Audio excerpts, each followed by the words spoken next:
All right, Todd. So good luck. We're still working on getting a new battery in the keyboard, and Nick's got the mouse. So good luck to you, buddy. All right, here we go.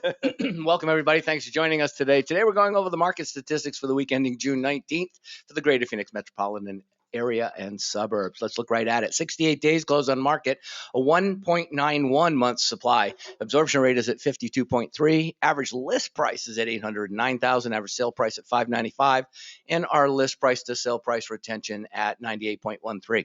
Taking a look at inventory, it's at 12,263. Pending is sitting at 3927, and closed units at 3848. New listings this past week. We only took 1,585 new listings this past week, but there's some secrets I'm going to tell you about in just a couple minutes as to why that's really not all that bad this week. Days on market is at 98 days for active inventory, and for closed at 60. Excuse me. Taking a look at the price ranges in the lower right-hand side, we're sitting at under 500,000, representing 50.99%. Average days on market for that is 69. Again, look at that, 50.99. That actually creeped up a little bit, which is good news, because if you remember over the last couple of weeks, we've been talking about how that's been shrinking from about 54% down to 47%, but now back at 50, almost 51%. That's fantastic.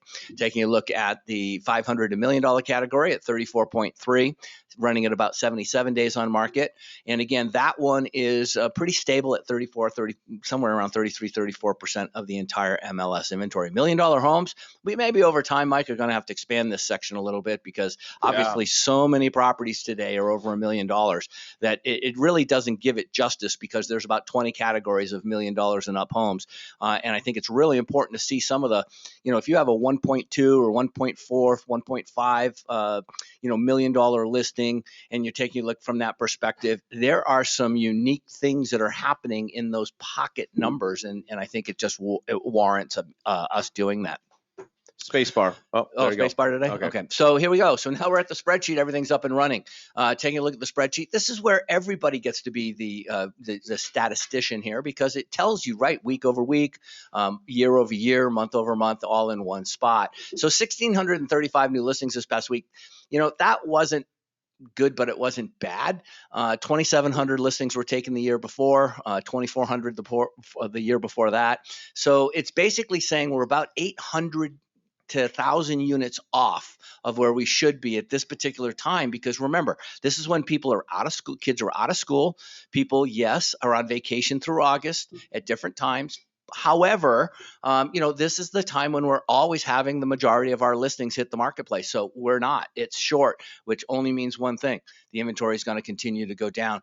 So we look at this. You got 492 coming soon properties, 9,668 properties in the single family detached, 2,836 properties which are the new home construction, leaves us with 12,261 non-distressed. Take a look at the short sale environments, distressed properties. It went up a little bit, but not a big significant factor. Looking at pending at 4,054, this is part of the reason why I said there's a silver lining here. There are so few people in the marketplace right now that, not taking the number of listings, new listings that we need, it doesn't help selection. I totally understand that. However, and it doesn't really promote people wanting to put properties on the market if they don't have as good a selection. But we still have reason, 2.5 times the selection we had 2 years ago. So again, that shouldn't really be a stigmatism to your market. What is a stigmatism is we just don't have enough buyers. So the volume is low. 2,220 versus 2,820 the year before. Taking a look at the the month supply, sitting at 2.03. 49.2%, 811 average lists, 583, and we'll finish up with our list price to sale price retention at 98.21%. So those are the numbers this past week. What do I think? I think that we need to encourage sellers to get in the marketplace. This is a very important time. We're going into our hot season, our busy season, and if we don't have the inventory to have it, we are going to be. And if you think that, from a listing agent perspective, multiple offers are absolutely in the client's seller's best interest. It's not for a buyer.